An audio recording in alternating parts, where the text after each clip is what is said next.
and it's great to have you with us this morning. I know this is an intense time for the consulate. Have there been threats against the consulate in New York? No.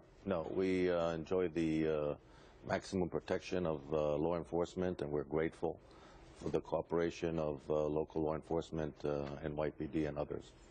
Right now, I think everyone is watching the escalating tension in Israel and in Gaza, and the big question, will there be a ground war? What's the likelihood? Well, it depends on how the operational situation, the operational picture will develop. The government gave the Israel Defense Forces a clear mandate that is not limited in time nor in scope. And the idea is to remove what we view to be a strategic threat. 8,000 rockets. The government offices, are those a strategic threat of Hamas? Absolutely. You have to understand, this did not start yesterday. In 2005, we left Gaza. We gave the key. We handed it over to the Palestinians. We told them, here, Gaza is all yours. We fulfilled your fantasy.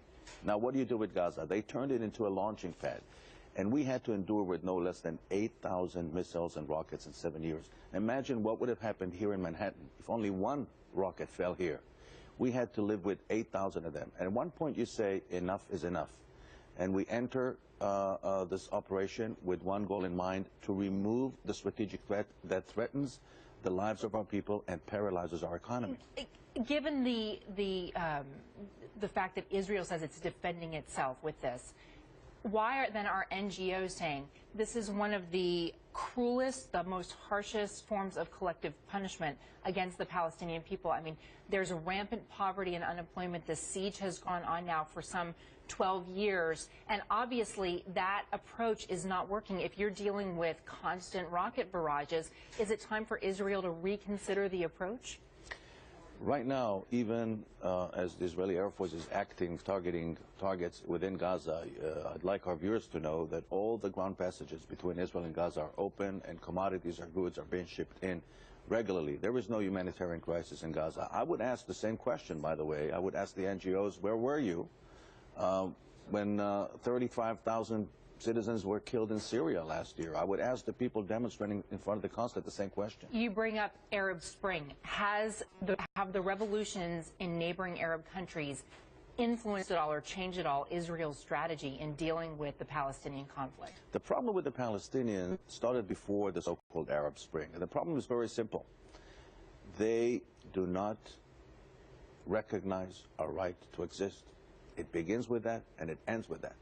And as long as they will refuse to accept our right to exist, we will have to be strong and defend ourselves. And we're lucky to have the entire international community at this point recognizing our legitimacy to defend ourselves. Ambassador, there are a lot of questions right now from Israelis in Israel and from interested people in New York who want to know about the timing of this. 2 months before the Israeli elections, where things have been somewhat quiet leading up to this, are you aware of an existing timeline for these operations?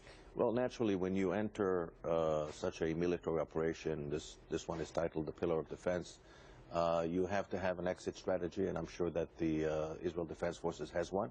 But again, the question is, but why now? Are we going to, because the Hamas started a barrage of rockets.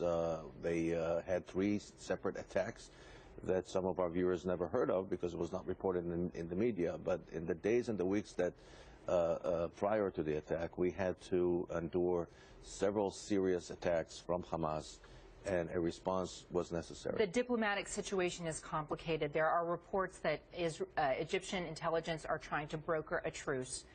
You have Turkey and Qatar and Egypt strongly supporting Hamas right now, and those are allies of the United States. Of course, America is Israel's strongest defender, closest ally.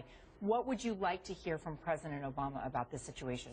The President had a very positive conversation with our Prime Minister, with Mr. Netanyahu, in which he expressed his support in Israel's right and need to defend itself. And I think that this is the position that you will hear today from most of the leaders in the Western world. Will there be a truce? Will there be even a temporary ceasefire, a diplomatic solution? Well, we'll certainly hope so. The Hamas has to stop targeting Israelis, and we'll certainly bring that to an end. Ambassador, it's great of you to join us this morning. Thank you for sharing some of your time. Thank you for having me. Our coverage of the Middle East conflict continues online, of course. NBC